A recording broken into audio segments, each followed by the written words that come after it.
असतो मा सद्गमय तमसो मा ज्योतिर्गमय मृत्योर्मामृतं गमय। ओम शांति शांति शांति। हरे ओम। परतत्त्वेष्वदालीनो रामकृष्ण समाज्ञया यो धर्म स्थापनरतो वीरेशं तं नमाम्यहम्। नमः श्रीयतिरायाय विवेकानंद सूरये सच्चित् सुख स्वरूपाय स्वामिने तापहारिणे।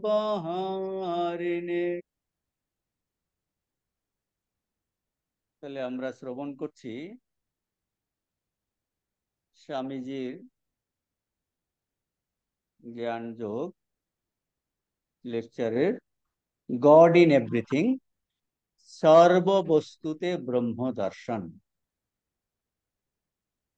সর্ববস্তুতে ব্রহ্ম দর্শন।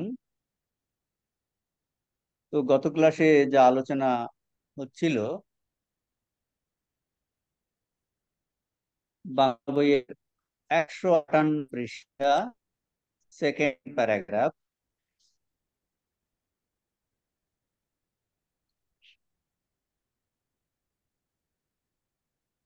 যে স্বামীজি সর্ববস্তুতে ব্রহ্ম দর্শনের ভগবত দর্শনের কথা বলছেন।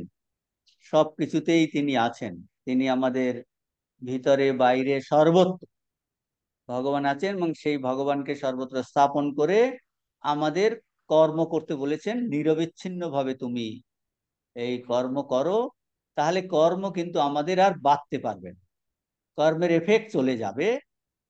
ভগবানকে ধরে করলে সর্বত্রই ভগবান আছেন, সর্ববস্তুতে তুমি তোমার প্রিয় বস্তুতে, প্রিয় জিনিসে সব কিছুতেই আছেন। তাহলে এই কর্ম আর বাঁধবে না। আমরা ধীরে ধীরে আরো বলেছেন যে এখন এটা তো খুবই ভালো কথা, কিন্তু যে আমরা অনেক এ বিষয়ে তর্ক ওঠে। স্বামীজি বলছেন আমি ছোটবেলা থেকে এই সর্বত্র ভগবানকে দেখো এই উপদেশ শুনে আসছি, কিন্তু যখন সংসার ক্ষেত্রে নেমে আমরা এই প্র্যাকটিক্যাল সিচুয়েশনের ফেস করি, কিছু প্রকৃতি থেকে ধাক্কা খাই, সংসার থেকে ধাক্কা খাই, তখন আমাদের এই ভগবত বুদ্ধি ব্রহ্ম বুদ্ধি উড়ে যায়, সমবুদ্ধি উড়ে যায়, আমাদের সমস্ত কিছু ভুলে যায়। স্বামীজি একটা উদাহরণ দিয়ে, স্বামীজি নিজেকেই ওই জায়গায় রেখেছেন, নিজে উদাহরণ দিয়ে এগুলো বললেন। স্মৃতিভ্রংশ হয়ে আমি সে কোনো ব্যক্তির মধ্যে ঈশ্বর না দেখে শয়তানকে দেখতে শুরু করলাম।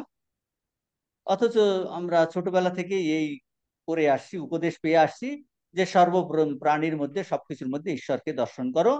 বড় বড় মহাপুরুষরাও তাই বলেছেন। যীশু খ্রিস্ট তার নিউ টেস্টামেন্টে আমরা এই উপদেশ পাই।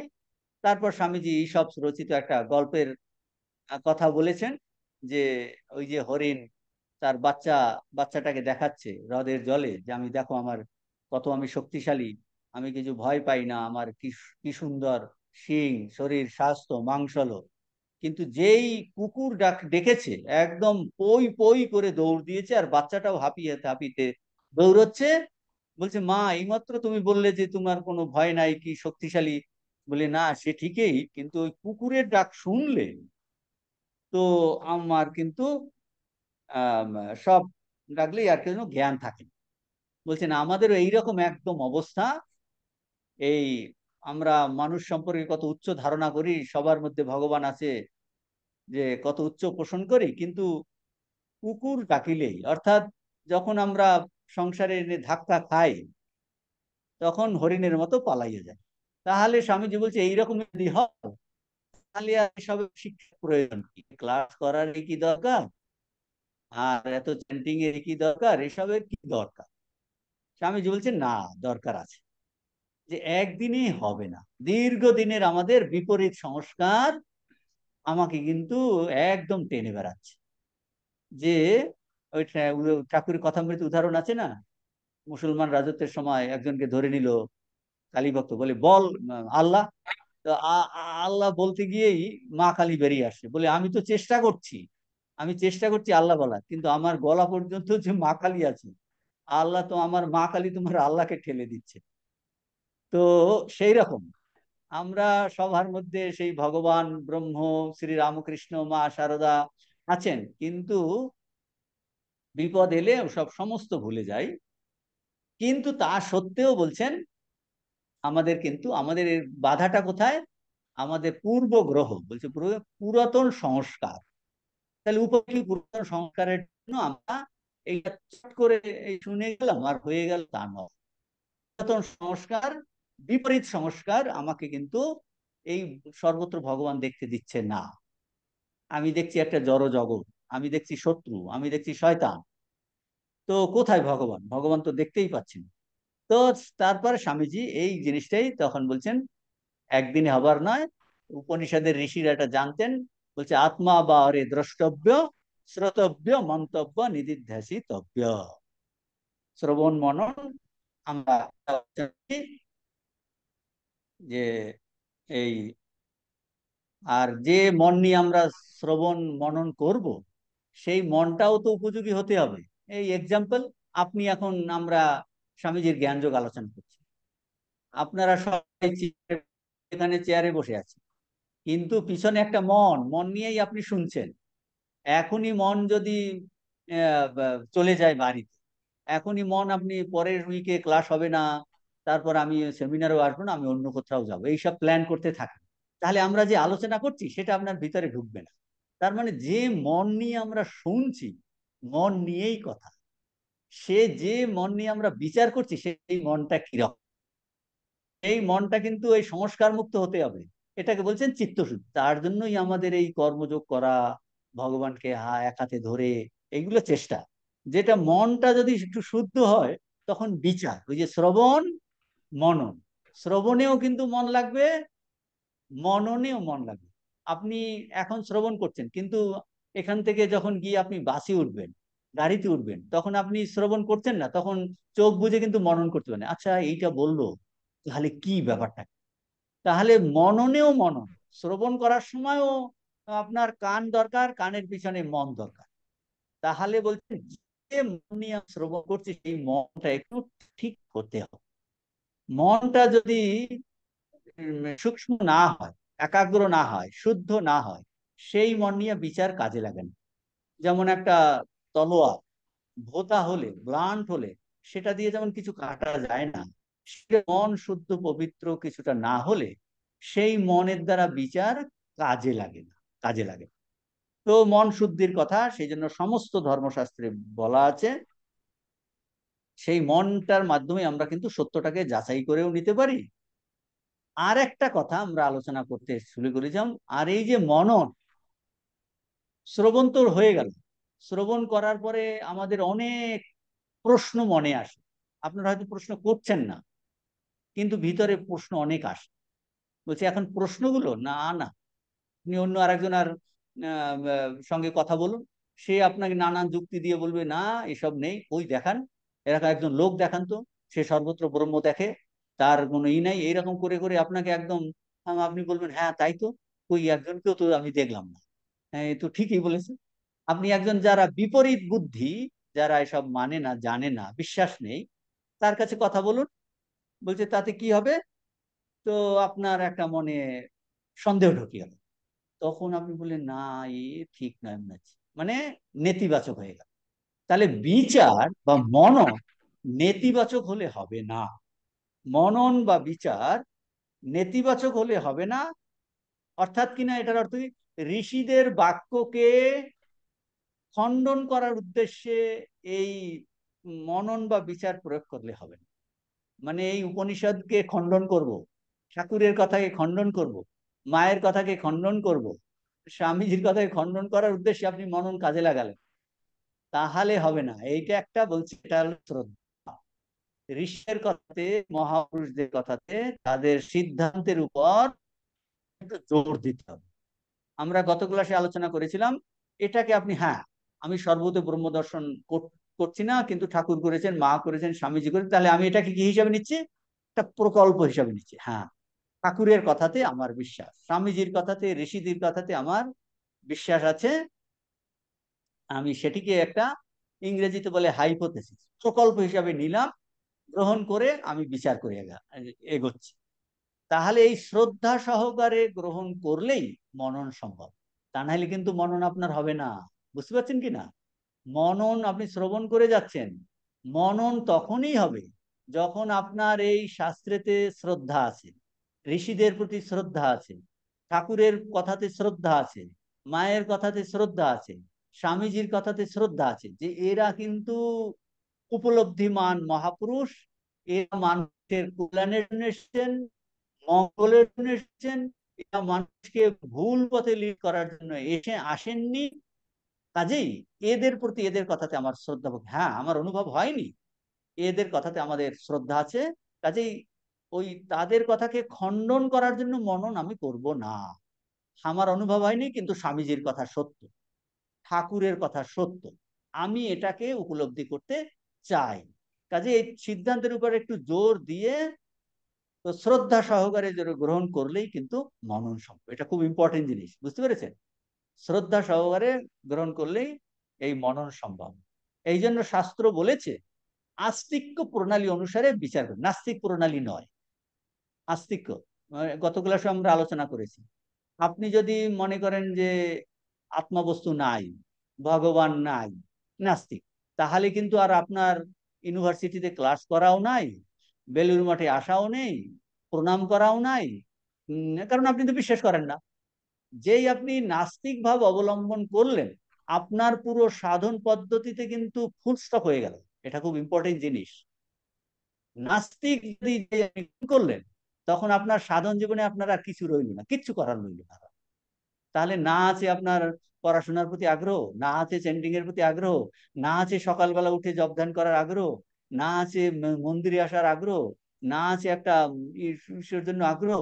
তাহলে না প্রণালী গ্রহণ করলে সাধন ভজন কিন্তু শূন্য হয়ে যাচ্ছে। সেই জন্য উপনিষদ বলছে অস্তি ইতি এব উপলব্ধব্য, তিনি আছেন। খুব ইম্পর্টেন্ট জিনিস। আমাদের মনে মনে সন্দেহ আমাদের কখনো আসে, তখন এইটা মনে বলছে না, এই ভুল সন্দেহ, এ আমার বাজে মন আমাকে সন্দেহ তুলছে।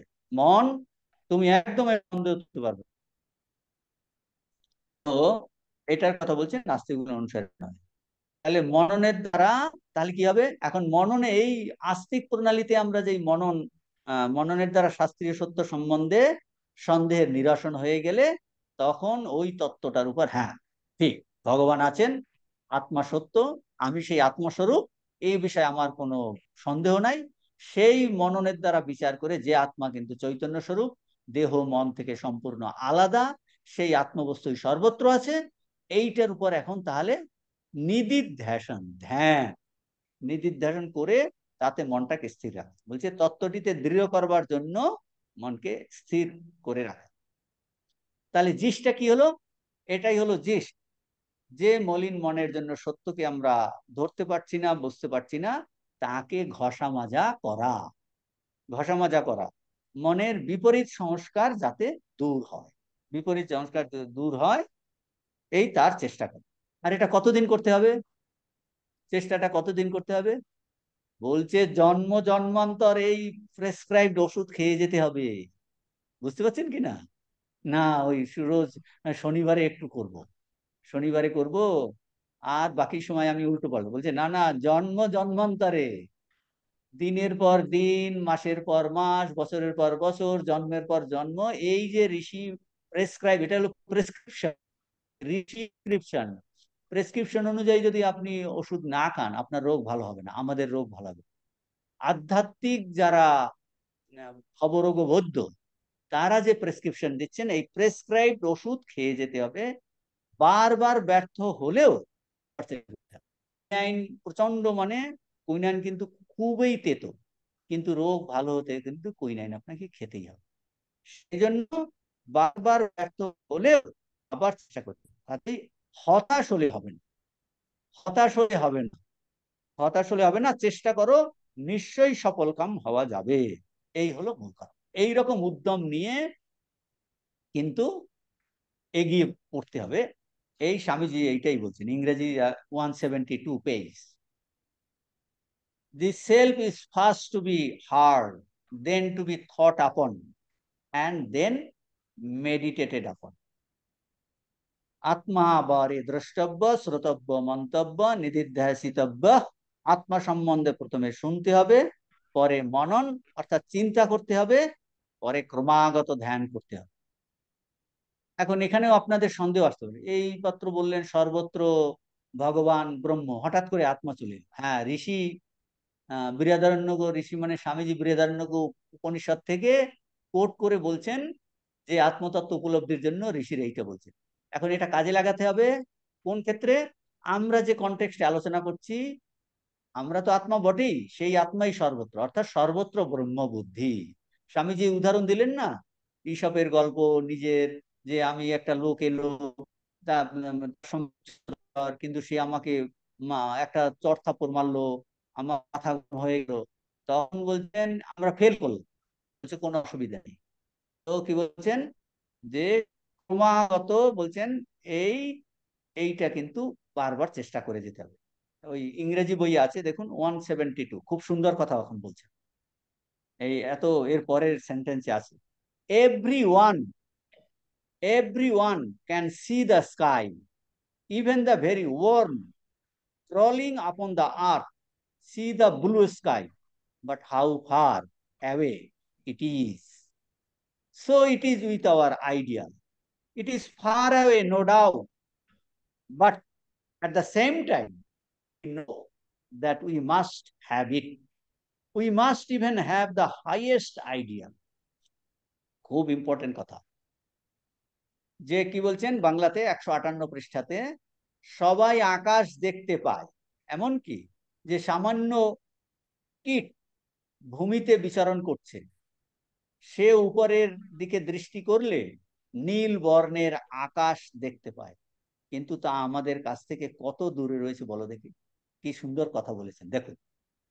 বলছেন একটা, প্রত্যেকে আমরা আকাশের দিকে সবাই তাকাচ্ছি, প্রত্যেকে পৃথিবীর সবাই আকাশের দিকে তাকাতে পারছে, কিন্তু আকাশ বলতে ওই দূরে গগন, সেখানে গ্রহ নক্ষত্র, সবাই আকাশকে দেখে। স্বামীজি বলছে even a worm crawling upon the earth, বলছে একটা পোকা, সামান্য কীট যে ভূমিতে সেও কিন্তু আকাশ, কিন্তু সেই নীল বর্ণের আকাশ কত দূরে, মানে আদর্শটা সর্বত্র ব্রহ্মবুদ্ধি, বলছে সেটা যেন কত দূরে, এটা বলছেন।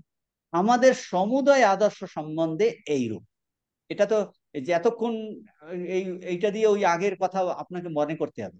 এতক্ষণ স্বামীজি যে আলোচনা করেছেন সর্ববস্তুতে ব্রহ্ম দর্শন, বলছে আমাদের সমুদয় আদর্শ সম্বন্ধেও এইরূপ। আদর্শটি আমাদের অনেক দূরে রয়েছে, আর আমরা কত নিচে পড়ে রয়েছে, তথাপি আমরা জানি আমাদের একটি আদর্শ থাকা আবশ্যক। শুধু তাই নয়, আমাদের সর্বোচ্চ আদর্শ থাকাই আবশ্যক। খুব, মানে দেখুন আমাদের একদম প্রাণের কথা বলছেন যে হ্যাঁ আমি সর্বত্র ব্রহ্ম দেখতে পাচ্ছি না, ভগবান দেখছি না, আমি ফেল করছি। বলছে তাহলে কি তুমি বাদ দিয়ে দেবে নাকি? ওইটাই তো আদর্শ, আর আদর্শটা কত উচ্চ, কত দূরে মনে হচ্ছে যে কবে আমি সবকিছুর মধ্যে এই ব্রহ্মবস্তুকে দেখব। কিন্তু কিন্তু কি বলছে, সমুদায় আদর্শগুলি আমাদের অনেক দূরে রয়েছে, আর আমরা যেন কত নিচে, আমি দেখতেই পাচ্ছি না ভগবানকে। সর্ববস্তুতে কেন, একটা বস্তুতেও যেন দেখতে পাচ্ছি না, পড়ে রয়েছি। তথাপি কিন্তু মনে মনে যেন একটা আকুতি, আমরা আমাদের একটি, যে আমাদের এইরকম একটা আদর্শ থাকা আবশ্যক। শুধু তাই না, সর্বোচ্চ আদর্শ জীবনে চাই। ধরুন কত হতে পারে, যে সত্য কথা বলা কলির তপস্যা। আমরা দেখছি আমরা জানতে অজান্তে কত টুইস্ট করি, মিছে কথা বলি। এখন আমরা নিজেদের বলি না এটা কি পারা যায়, ঠাকুর সত্য স্বরূপ ছিলেন, তিনি পেরেছেন, আমরা কি পারবো? তাহলে কি আমরা রোজ রোজই মাসের পর মাস ঘন্টার পর ঘন্টা মিথ্যা কথা বলে যাব? আপনি নিজেকে জিজ্ঞেস করে দেখুন, আপনার ভিতর থেকে উত্তর না না, এটা কি করে সম্ভব, আমি মিছে কথা বলবো? হ্যাঁ, আমার ভুল করে একটা মিছে কথা বেরিয়ে গেছে, বা আমি কখনো প্রাণের ভয়ে একটা মিছে কথা বলেছি, কিন্তু আমি সবসময় মিছে কথা বলতে যাব, আপনার নিজের থেকে রিয়াকশন হবে। তার মানে আপনি আদর্শটাকে ধরতে চাইছেন, আপনি আদর্শ। হ্যাঁ, তার মানে বলছে যে আমরা জীবনে আমাদের একটা অবশ্যই আদর্শ থাকা উচিত, এবং বলছে সর্বোচ্চ আদর্শ থাকা উচিত। স্বামী এখানে তো এই সর্বোচ্চ আদর্শ কথাই তো বলছে। সর্বোচ্চ আদর্শ সর্ববস্তুতে ব্রহ্ম দর্শন, এটাই হলেন আইডিয়াল। সর্বভূতে ব্রহ্ম দর্শনের কথা বলছে। অবশ্যই এই দুটোর মধ্যে কানেকশন আছে, যে সত্য সত্যতে প্রতিষ্ঠিত না হবে সে সর্বভূতে ব্রহ্ম দর্শন কি করে করবে। কাজে এই আধ্যাত্মিক আদর্শগুলো কিন্তু সব ইন্টার কানেক্টেড, সমস্তটাই ইন্টার কানেক্টেড। মানে একজনে বলছে না মহারাজ আমি তো সর্বস্ব ব্রহ্ম দর্শন করব, কিন্তু আমি তো হ্যাঁ, মাঝে মাঝে মিথ্যা কথা বলি, বলে কখনোই তোমার সর্বস্ব ব্রহ্ম দর্শন হবে না। আর কি খুবই চালাকি করছে। আর সেলফিশ, বলছে সর্বস্ব ব্রহ্ম দর্শন তোমার কোনো কালে হবে না। এইগুলো সব, এই আধ্যাত্মিক আদর্শগুলো সব ইন্টার কানেক্টেড। যে স্বার্থপর, যে মিছে কথা বলে, সে সর্বতে ব্রহ্ম দর্শন কি করে করবে? হতেই পারে না, হতেই পারে না। আর যে সর্বতে ব্রহ্ম দর্শন করেছে, অটোমেটিক্যালি সে সত্যে প্রতিষ্ঠিত হবে। তার জন্য তার আপ্রাণ ব্যাকুলতা। এই তো কাজে আধ্যাত্মিক আদর্শগুলো কিন্তু আলাদা আলাদা নয়। আর একটা বলছি আদর্শ, সমদর্শিত্ব। মা যেমন বলছেন সবার দুলে বাদি সবার মধ্যে সে এক, একই আছে। এখন এই, না আমি আমি বলছি আমি সর্বস্ব ব্রহ্ম দর্শন করব, বা আমি সত্যনিষ্ঠ হব, কিন্তু আমি অসমদর্শী, বলে হতে পারে না, কিছুতেই হতে পারে না। এগুলো সব ইন্টারকানেক্টেড, সব ইন্টারকানেক্টেড। তাকে এক বস্তু, তার মানে সবার মধ্যে এক বস্তু আছে, তাহলে সমত্ব বুদ্ধি আসতেই হবে। প্রত্যেকটা এভাবে ব্যাখ্যা করা যায়। তো এইটা বলছেন যে সর্বোচ্চ আদর্শ থাকাই, যে একটা আমরা আদর্শ থেকে অনেক নিচে থাকতে পারি, কিন্তু জীবনে অনেক আদর্শ থাকা চাই, একটা আদর্শ থাকা চাই।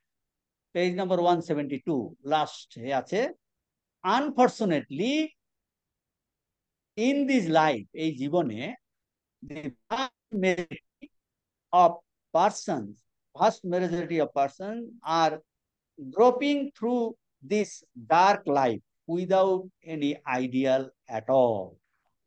If a man with an ideal makes 1,000 mistakes, I am sure that the man without any ideal, without an ideal, makes 50,000 50,000 mistakes actually, 50,000.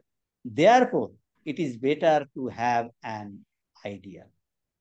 দেখুন, স্বামীজি বলছেন দুর্ভাগ্যবশত অধিকাংশ ব্যক্তি এই জগতে কোনরূপ আদর্শ ছাড়াই জীবনের অন্ধকারে হাতড়িয়ে বেড়াচ্ছে। স্বামীজি বলছেন আমি নিশ্চিত, স্বামীজি বলছেন আমি নিশ্চিত, যার একটা নির্দিষ্ট আদর্শ আছে, সে যদি 1,000 ভ্রমে পতিত হয়, আর যার কোনো আদর্শ নাই, সে তবে 50,000 ভ্রমে পতিত হবে।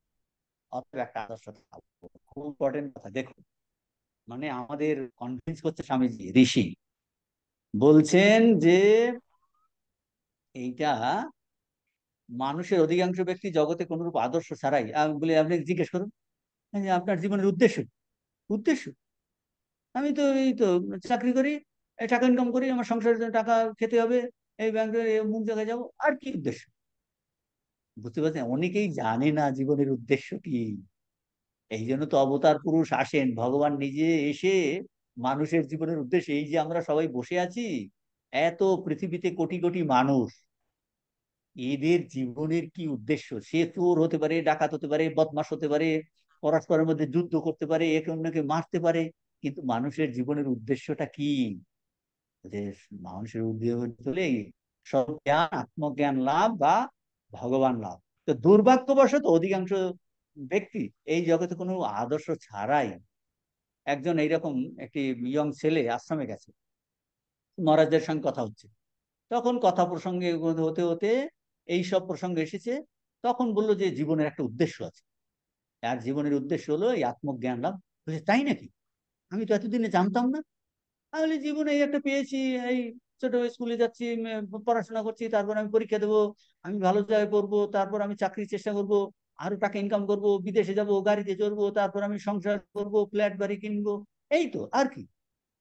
জানি না যে একটা জীবনে, আচ্ছা তাই নাকি, জীবনে একটা উদ্দেশ্য আছে। ও, তাহলে সে খুব ও, তাহলে আমাদের সমস্ত কর্ম প্রচেষ্টা কিসের জন্য হবে? ভগবান লাভের জন্য। দেখো, এই একটা কি মহান আদর্শ ঋষিরা দিয়েছেন, মহাপুরুষরা দিয়েছেন। এই ঠাকুর এসে বলেছেন যে আমরা যাই করি না কেন আমাদের জীবনের একটা উদ্দেশ্য আছে। ভগবান লাভই জীবনের একটা উদ্দেশ্য, মহান আদর্শ, শ্রেষ্ঠ আদর্শ। ভগবান লাভ, সর্ববস্তুতে ব্রহ্ম দর্শন করাটাই, সেই উপলব্ধি করাটাই মনুষ্য জীবনের উদ্দেশ্য, সেইটাই একমাত্র আদর্শ, সেইটাই হলো লক্ষ্য। বলছে অধিকাংশ ব্যক্তি এই জগতে কোন রূপ আদর্শ ছাড়াই জীবনে অন্ধকারে হাত ফিরিয়ে বেড়ায়। এখন বলছেন এটা না জানলে অন্য আদর্শ থাকতে পারে, যে আমি কোনো সত্যের সঙ্গে কম্প্রোমাইজ করবো না, আমি কোনো চালাকি করবো না, আমি কোনো মিথ্যার আশ্রয় দেবো না, অফিসে যাই করি না আমাকে ট্রান্সফার করুক, করুন। বলছে সে ধরনেরও আদর্শ আছে। বলছে এই যে একটা নিয়ে, না, আমার মা, আমার অনেকে আছে এইরকম, মা ঠাকুরদা আমাকে এইটা বলে গেছে, দেখ খবরদার এরকম কখনো করবি না। সে দেখুন ছোট ছোট আদর্শ কেউ নেয়, অনেকে আছে না, সে কিছুতেই স্নান না, এই, স্নান করে জব ধ্যান না করে কখনো, আমি ছোট্ট একটা বলছি, সে কখনো অন্ন গ্রহণ করবে না বা যতই তার কষ্ট হোক না, সে ছোট্ট একটা আদর্শ নিয়েছে। কি বলছি বুঝতে পেরেছেন? হ্যাঁ, বলে এটা করে কি হবে, না, আমাকে আমার গুরুদেব বলেছে বা মা বলেছে, দেখ এইরকম করবি, কখনো এটা তুই বাদ দিবি না। ছোট্ট একটা নিয়েছে, তার কথা শুনেছে। তো বলছে যে হতে পারে এইরকম ছোট ছোট আদর্শ, ছোট থেকে বড় আদর্শ, আরো বড় আদর্শ, তো এইরকম, তো বলছেন যে এইরকম আদর্শ অনেক হতে পারে। হাইয়েস্ট আদর্শ কি? হাইয়েস্ট আদর্শ ভগবান। তো এইরকম একটা নির্দিষ্ট আদর্শ, বলছে মানুষের অনেকেরই এইরকম আদর্শ নেই, তারা অন্ধকারে হাত ফিরে বেড়ায়। আর বলছেন এই আদর্শ থাকলে সুবিধা কি? আদর্শ নিয়েও আমাদের জীবনে ভুল হতে পারে, আমরা ভুল করতে পারি। যেমন আমি সবার মধ্যে ভগবান দেব, কিন্তু আমি পারলাম, আমি হেরে গেলাম, বলছে আমি মিস্টেক হলো। বলছে স্বামীজি বলছে আই এম শিওর, যদি আমি এই আদর্শ নিয়ে 1000 বার আমার ভ্রমে পতিত হই, কিন্তু যার জীবনে কোনো আদর্শ নাই, সে 50,000 বার ভ্রমে পতিত হয়। কাজেই আদর্শ থাকাটা একান্ত দরকার, একান্ত দরকার, একান্ত দরকার। অ্যান্ড দিস আইডিয়াল, বলছে এই যে একটা আদর্শ, হাইয়েস্ট আদর্শের কথা বলেছেন, page 173, and this ideal we must hear about as much. এখন স্বামীজি এই শ্রবণটাকে আর কিছুটা আলোচনা করেছি, এখন স্বামীজি কিরকম ব্যাখ্যা করছেন দেখুন। And this ideal we must hear about as much as we can, till it enters into our heart, into our brain, into our vein, until it tingles in every drop of our blood and permeates every pore in our body. We must meditate upon it. বলছেন কি, এই আদর্শ সম্বন্ধে যত বেশি পারা যায় শুনতে হবে। আমরা এখন শুনছি আদর্শ সম্পর্কে, আমরা অধ্যয়ন করছি, আমরা বিভিন্ন কোর্স করছি, বা দৈনন্দিন আমরা কথামৃত পাঠ করছি। দেখুন ওই আদর্শের কথা হলো না, একজন বলছেন 12 বছর কেউ কথামৃত যদি কন্টিনিউয়াস করেন, বলছে রাজা, রাজা বলছে ব্রহ্মজ্ঞান হবে কন্টিনিউয়াস, বলছে কোনোদিন বাদ যাবে না, কোনোদিন বাদ যাবে না। এর ছোট ছোট আদর্শ, হ্যাঁ, না আমি কোনোদিন বাদ যাবো না, কথামৃত পড়বই পড়বো, গীতা পড়বই পড়বো। এই চারটিখানি কথা না, এটা রাখা, বুঝতে পারছেন কি না? অসুস্থ হলো, ওই হলো, কিন্তু চারটিখানি কথা না। তো বলছেন এই আদর্শ সম্পর্কে যত বেশি পারা যায় শুনতে হবে, ততদিন শুনতে হবে যতদিন না তা আমাদের অন্তরে প্রবেশ করে। উই মাস্ট, বলছেন till it enters into our heart, অন্তরে প্রবেশ করে, আমাদের মস্তিষ্কে প্রবেশ করে, into our brain, into our very vein, যে মস্তিষ্কে যতদিন না আমাদের রক্তের ভিতরে প্রবেশ করে, যতদিন না তা আমাদের প্রতি শোণিত বিন্দুতে ধ্বনিত হয়, ধ্বনিত বিন্দুতে, until it tingles in every drop of our blood, বলছেন শোণিত বিন্দুতে ধ্বনিত হয়, যতদিন না তা আমাদের শরীরের রন্ধ্রে রন্ধ্রে ব্যাপ্ত হয়ে যায়। অ্যান্ড পারমিয়েটস, পারমিয়েট মানে ব্যাপ্ত, permeates every pore in our body. বলছে আমাদের প্রতি শোণিত বিন্দুতে ধ্বনিত হয় যতদিন না আমাদের শরীরের রন্ধ্রে রন্ধ্রে ব্যাপ্ত হয়। অতএব আমাদিগকে প্রথমে এই আত্মতত্ত্ব শ্রবণ করতে হবে। আর এই আত্মতত্ত্ব শ্রবণ করে যেই হৃদয়ে প্রবেশ করবে, প্রথমে বলছেন না এই যত করে যা শুনতে হবে, শুনতে শুনতে যতদিন আমাদের অন্তরে প্রবেশ করে, হৃদয়ে প্রবেশ করে। তো বলছে এই আত্মতত্ত্ব হৃদয়ে প্রবেশ করলে, বলছে কথিত আছে হৃদয় পূর্ণ হয়ে গেল। এই আত্মতত্ত্ব শুনে শুনে হৃদয় পূর্ণ হলে মুখ কথা বলে, সেই রূপ হৃদয় পূর্ণ হইলে হাতও কাজ করতে থাকে। বলছে হৃদয় পূর্ণ হলে তখন সেখান থেকে কর্ম আসবে, আপনার সহানুভূতি আসবে, অন্যের প্রতি আপনি এত ফিল করবেন, কান্না বেরিয়ে আসবে। স্বামীজি বলছেন না, হরি ভাই আমি তোমাদের তথাকথিত ধর্ম কিছু বুঝতে পারলাম না, কিন্তু আমার হৃদয়টা এত বেড়ে গেছে, আমি অন্যের দুঃখ কষ্ট অনুভব করতে শিখেছি।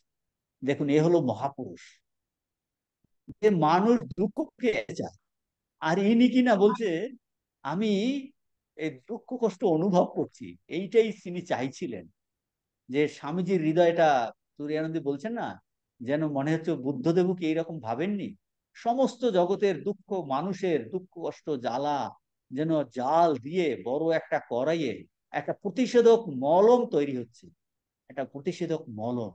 বলছেন স্বামীজি বুকে হাত দিয়ে স্বামীজি বলছেন, স্বামীজির চোখ থেকে জল বেরোচ্ছে, বলছে হরি ভাই আমি কিছু বুঝি, কিন্তু আমার হৃদয়টা এত বড় হয়ে গেছে। কারণ এই যে বলছেন তখন কি, কথিত আছে হৃদয় পূর্ণ হলে মুখ কথা বলে। তখন স্বামীজি বললো না, স্বামীজি চিকাগো অ্যাড্রেস যে দিলেন, হৃদয় পূর্ণ হয়ে গেছে, তখন মুখ কথা বলছে, কথা বলেছে ঠাকুর। স্বামী শুধু দাঁড়িয়েছেন, সরস্বতীকে নমস্কার করেছেন, আর শ্রীচন্দ থেকে ঠাকুর বলেছেন। বলছে হৃদয় পূর্ণ হলে মুখ কথা বলে, সেই রূপ হৃদয় পূর্ণ হলে হাতও কাজ করে। স্বামীজি যেভাবে কাজ করেছেন, যে হৃদয় পূর্ণ হয়ে গেল না, তিনি যেন একদম মানে বলছেন সাইক্লোনিক মং, কি চক্র আকারে, এখানে প্রচন্ড -20, এক জায়গা থেকে অন্য প্রান্তে পুরো ঘুরে বেরিয়েছেন সমস্ত জগৎ। কিসের জন্য? এই মানবতাকে জাগানোর জন্য, মানুষকে এই খবরটা দেওয়ার জন্য যে তোমরা অমৃতের সন্তান। আহ বলছে না, মৃতস্য পুত্র আয়ে ধামানি দিব্যানি তস্তু। বলছে এই কেন তোমাদের, তোমরা এই এই রকম তোমাদের মধ্যে সম্পদ থাকতে তোমরা কেন দুঃখ কষ্ট ভোগ করবে, তোমাদের মধ্যে আনন্দের একটা খনি আছে। এই সংবাদটা বহন করেন তিনি। তাহলে হৃদয় যখন পূর্ণ হলো, তখন হাত কাজ করছে। বলছেন পা হাঁটছে, হাত কাজ করছে। শ্রবণের এত গুরুত্ব, শ্রবণের গুরুত্ব এখন দেখুন। শ্রবণ, তাহলে উপনিষদ কি বলছেন, এই তত্ত্ব উপলব্ধির সাধন হলো শ্রবণ, মনন, নিদিধ্যাসন। শ্রবণ যদি ঠিক ঠিক হয়, ইভেন বলছেন শ্রবণাৎ জ্ঞান, শ্রবণ থেকে জ্ঞান হতে পারে। তাহলে মনন কেন বললো, ধ্যান কেন বললো? বলছে হ্যাঁ, ঠিক ঠিক যদি শ্রবণ হয়, শ্রবণ থেকে ওই যে আমরা বলেছিলাম, ওই যে এসের কাছে গেছে, আহ বলে আমাকে এক কথায় জ্ঞান দাও। বলছে শ্রবণ ঝটিতি প্রত্যয়, জাস্ট সে রাজা তার রথ থেকে পাটা নিচের রেকাবে রাখছে, তখন বলছে তুমি সে, সঙ্গে সঙ্গে জ্ঞান, সে আর পা রাখা হয়নি, কারণ ফিল তৈরি, শ্রবণ থেকেই জ্ঞান। তাহলে কি করে হলো? বলছে এই রকম হয়েছে, ঠিক ঠিক যদি শ্রবণ হয়, তাহলে তা আপনাকে মনন করাবে। ধরুন আমরা এখন শ্রবণ করছি, এইটা যদি ঠিক ঠিক শ্রবণ হয়, ঠিক হ্যাঁ এটা সত্য, এইভাবে ঠিক শ্রবণ যদি হয়, এইটাই তো সত্য, জীবন এইটাই পেতে হবে, তাহলে ও আপনাকে হন্ট করে বেড়াবে, মনন হবে। আচ্ছা, ঋষি এইরকম বলেছেন, এইটাই সত্য, স্বামীজি বলেছেন, ঠাকুর বলেছেন, মা বলেছেন, এই সব মহাপুরুষরা বলেছেন, জেসাস ক্রাইস্ট বলছেন, রামচন্দ্র বলেছেন, এত হাজার হাজার মহাপুরুষরা বলেছেন যে আমরা সেই আত্মাস্বরূপ, আমার মধ্যে অনন্ত শক্তি আছে, আমি নিত্য শুদ্ধ বুদ্ধমুক্ত আত্মা, সেটা আমার মধ্যে জল জল করছে, আমি উপলব্ধি করতে পারছি না, এটা সত্য বস্তু। তাহলে এইটাকেই তো উপলব্ধি করতে হবে। আপনাকে হর্ন করে বেড়াবে, তাহলে এটা কেন হচ্ছে না, কোথায় গন্ডগোল হচ্ছে, আমার ভুল ত্রুটি কোথায়। মানে শ্রবণ যদি ঠিক ঠিক হয় তাহলে ও আপনাকে মনন করাবে। শ্রবণ উইল পুশ টু ডু মনন। আপনাকে ওই স্থির থাকতে দেবে না। বাড়িতে গিয়ে আর আপনি এইরকম আগের মতো থাকতে পারবেন না, মোটেও পারবেন না। তাহলে শ্রবণ যদি ঠিক হয়, সে আপনাকে মনন করা। মনন যদি ঠিক ঠিক হয়, ও আপনাকে ধ্যানে ঠেলবে, আপনি ধ্যান না করে থাকতেই পারবেন না।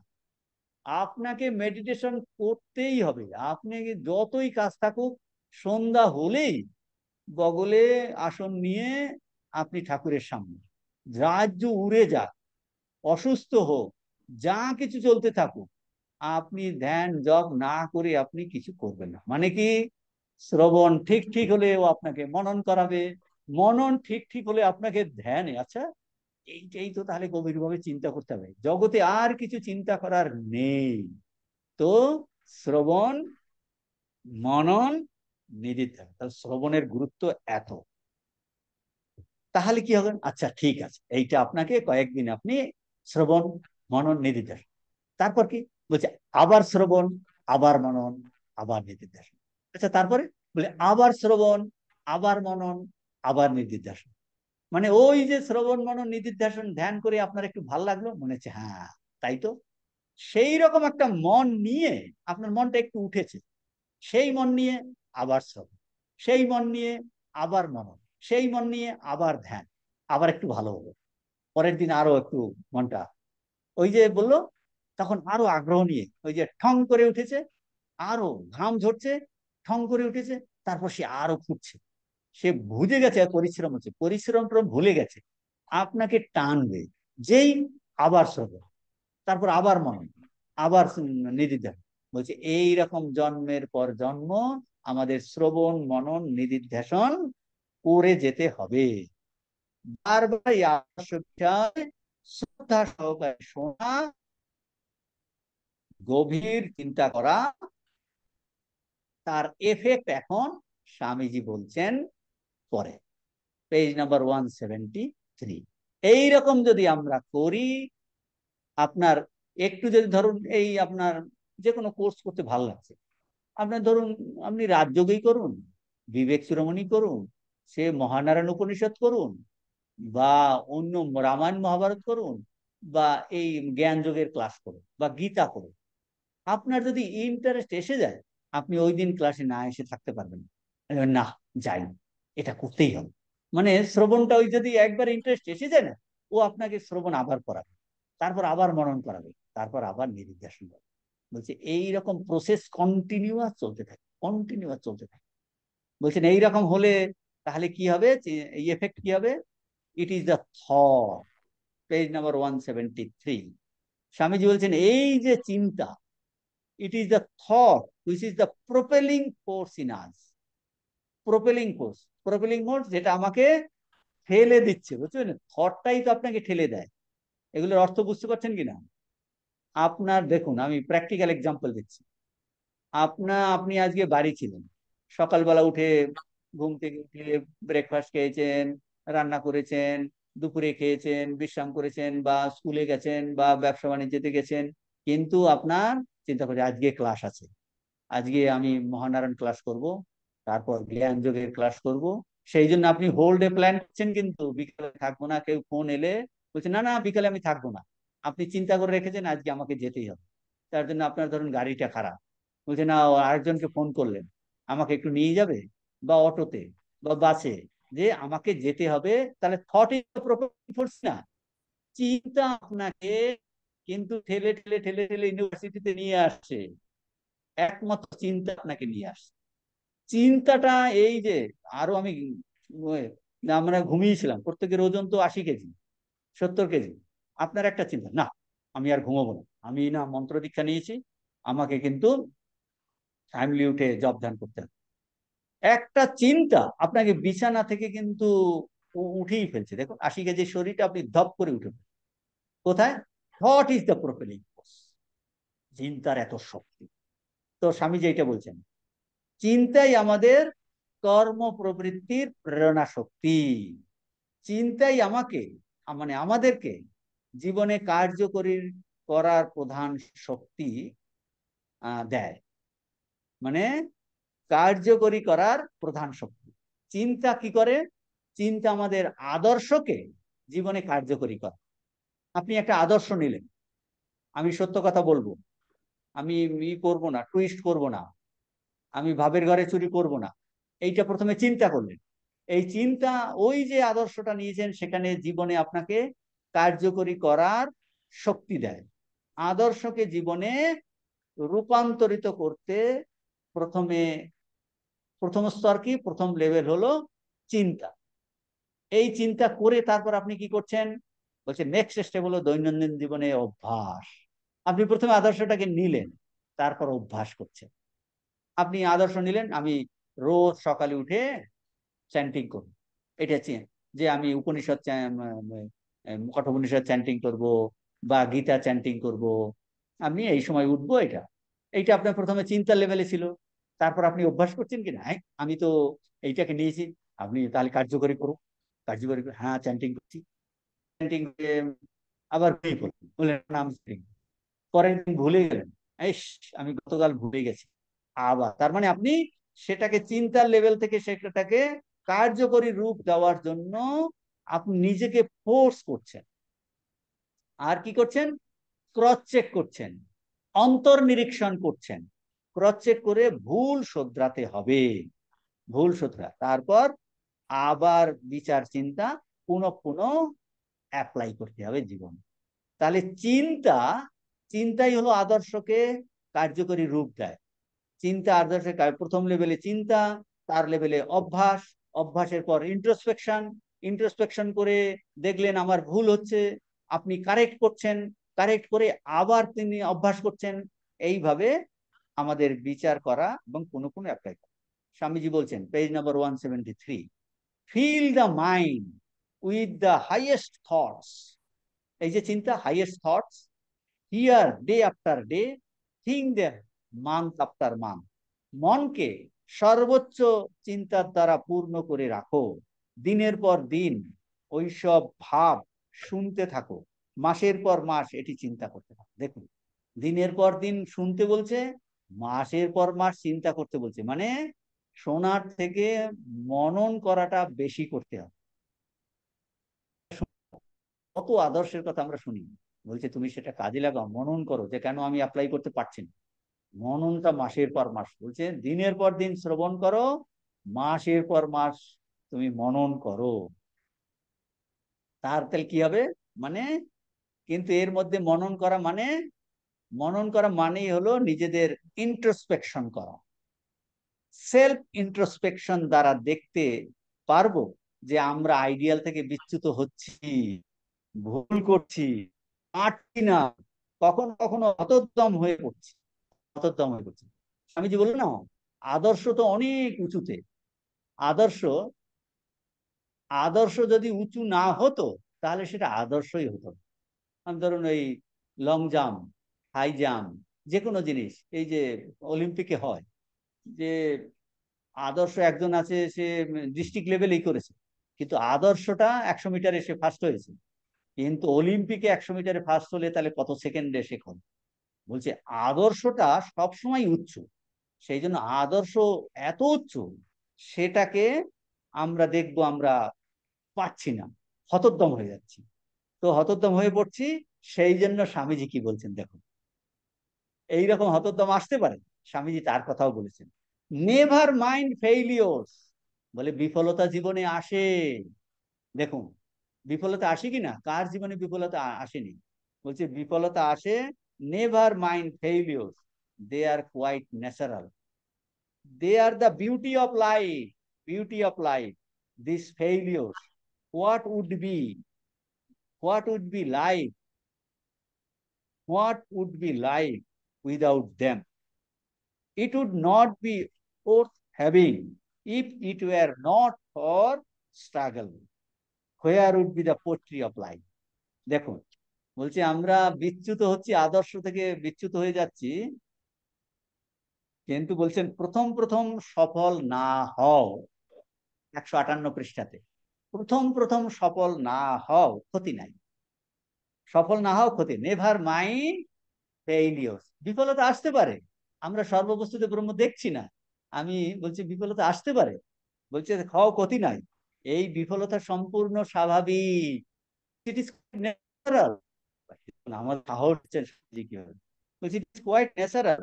এটা মানব জীবনের একটা সৌন্দর্য, বলছেন এই বিফলতাটা মানব জীবনের একটা সৌন্দর্য। এইরূপ বিফলতা যদি না থাকতো, এই বিফলতা না থাকলে জীবনটা কি হতো? যদি জীবনে এই বিফলতাকে জয় করবার চেষ্টা না থাকতো, মানে জয় করবার চেষ্টা মানে স্ট্রাগল, স্ট্রাগল যদি না থাকতো, তবে জীবন ধারণের কোনো মূল্য থাকতো না। এই বিফলতা না থাকলে জীবনে কবিত্ব কোথায় থাকতো? দেখুন কি সুন্দর কথা, স্বামীজির অন্যত্র বলছেন, man is man so long he struggles. বলছে আমি তাকেই ম্যান ইজ ম্যান, মানুষকে তখনই মানুষ বলা যাবে যখন সে স্ট্রাগল করে। যে স্ট্রাগল নাই, বলে তুমি মনুষ্য পদবাচ্য নও। তাহলে ম্যান ইজ ম্যান, আমরা তখনই মানুষ, মানুষ মনুষ্য পদবাচ্য হব যখন আমরা আদর্শকে জীবনে নেব, সেই আদর্শটাকে আমরা জীবনে উপলব্ধি করার চেষ্টা করব, তার জন্য আপ্রাণ চেষ্টা, স্ট্রাগল করা। বলছে তাহলে তুমি হবে কি হবে না এসব নিয়ে ভেবো না, করে যাও করে যাও করে যাও করে যাও। বলছে সত্যটাকে ধরেছো, এই আদর্শটাকে জীবনে নিয়েছো, তার জন্য চেষ্টা ফেইলিওর হতেই পারে, তুমি দেখতে পাচ্ছ না ভগবানকে।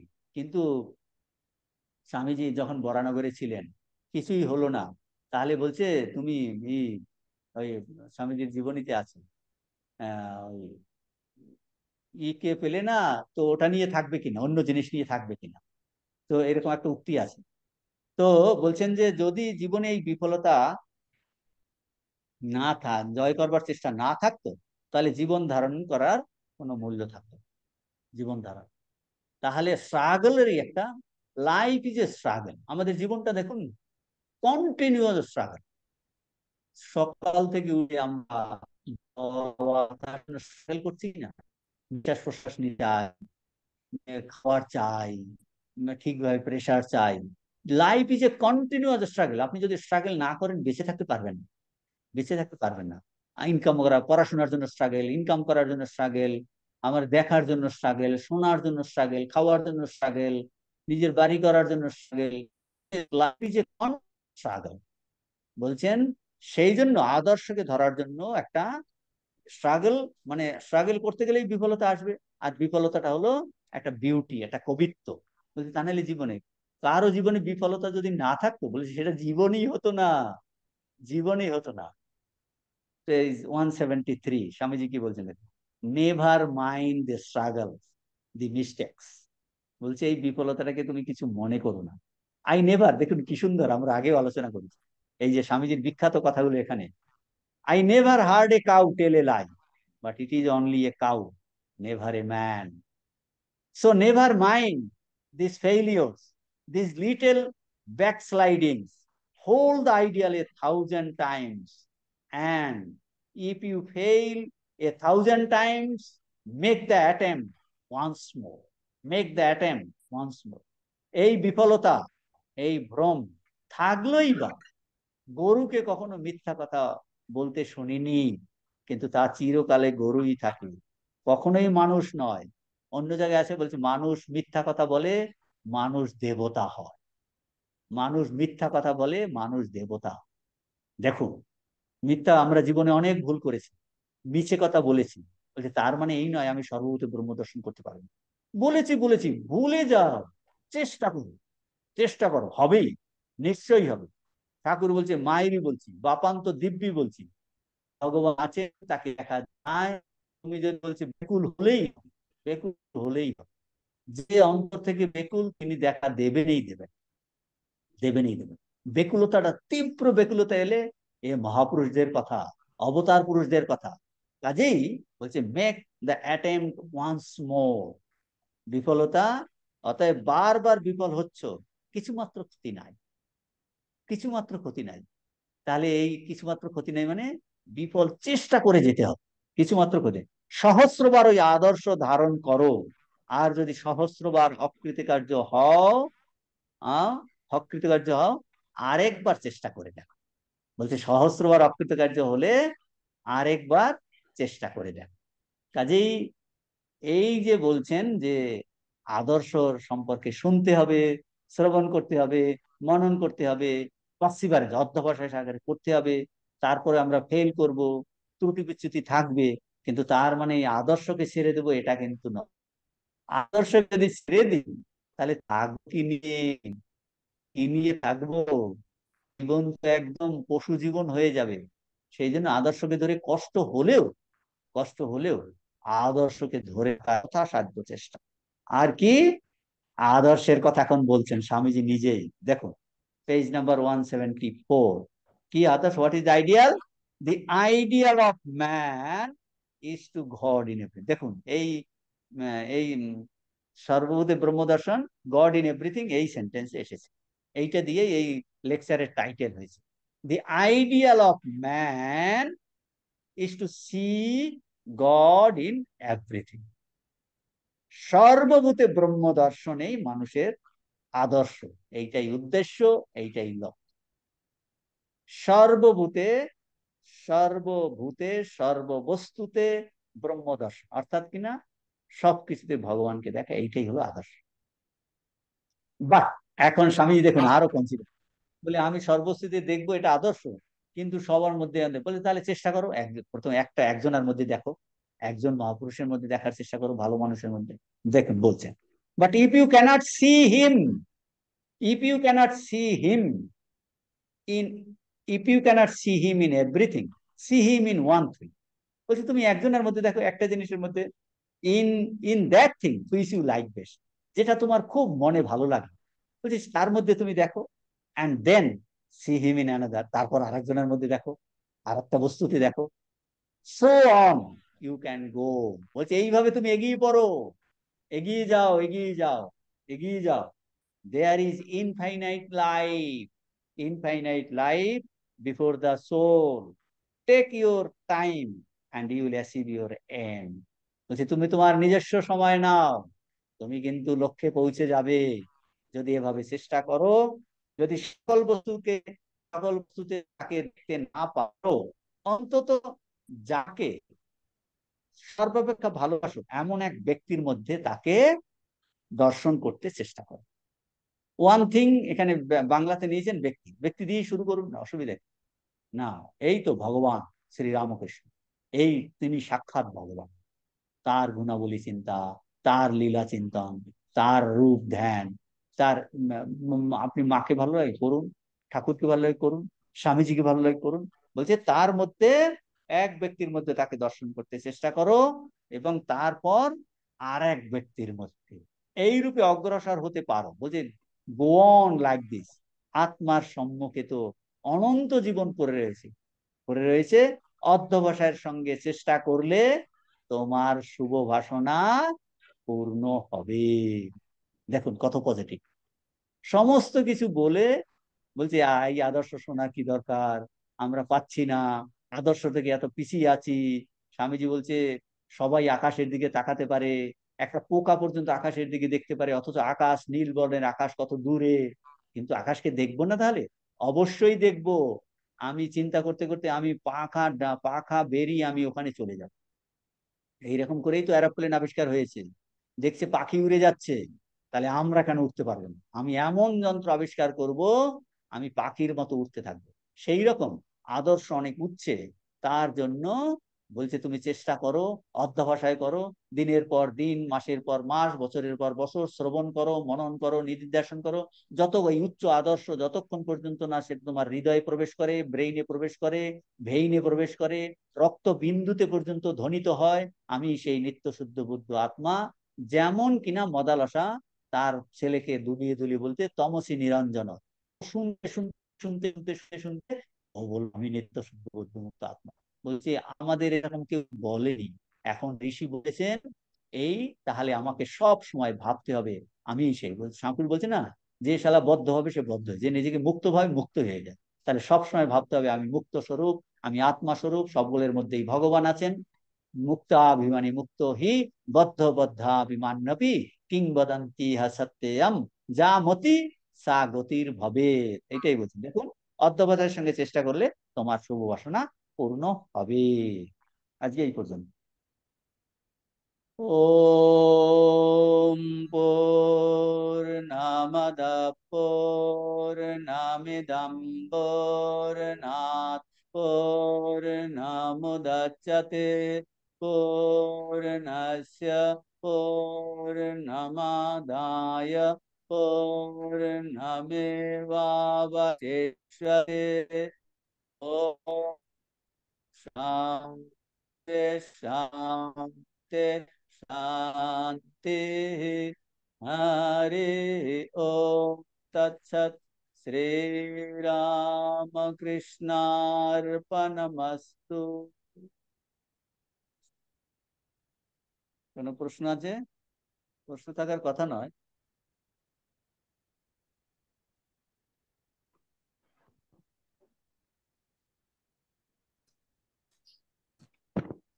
প্রণাম মহারাজ, আপনি যেটা বললেন মন কিভাবে সংস্কার মুক্ত হবে বা বিপরীত সংস্কার কিভাবে দূর হবে, মহারাজ মন কি করে তার সংস্কার জন্য তো মুক্ত হবে? বিপরীত সংস্কার দূর করার জন্য এই ঘষামাজা করতে হবে, শ্রবণ মনন নিধিধ্যাসন। আচ্ছা, আর একটা বললো মহারাজ, লাস্ট একটা কোশ্চেন, আদর্শ বলতে কি বোঝায় আমাদের? এই তো আদর্শ। আদর্শ আলোচনা হলো যে মানুষের জীবনের আদর্শ হলো সর্ব বস্তুতে ব্রহ্ম দর্শন, হাইয়েস্ট আদর্শ। মহারাজ আরেকটা কথা হলো, আত্মজ্ঞান লাভটা কিভাবে হবে? ওই শ্রবণ মনন নিধিধ্যাসন করে করে হবে, আর তার সঙ্গে কর্মযোগ করলে চিত্তশুদ্ধি হবে। আত্মতত্ত্বটা কি? হুম? আত্মতত্ত্ব। হ্যাঁ। আত্মতত্ত্ব যে বলতে কি বোঝায়? যে বলছে সেই নিজেই আত্মা, যে প্রশ্ন জিজ্ঞেস করছে তার প্রকৃত স্বরূপ হলো চৈতন্য স্বরূপ। বাইরা এই শরীর মন এইগুলো হলো বাইরের কাঠামো, সে স্বরূপত আত্মা, চৈতন্য স্বরূপ, মানে ম্যাটার নয়, চৈতন্য।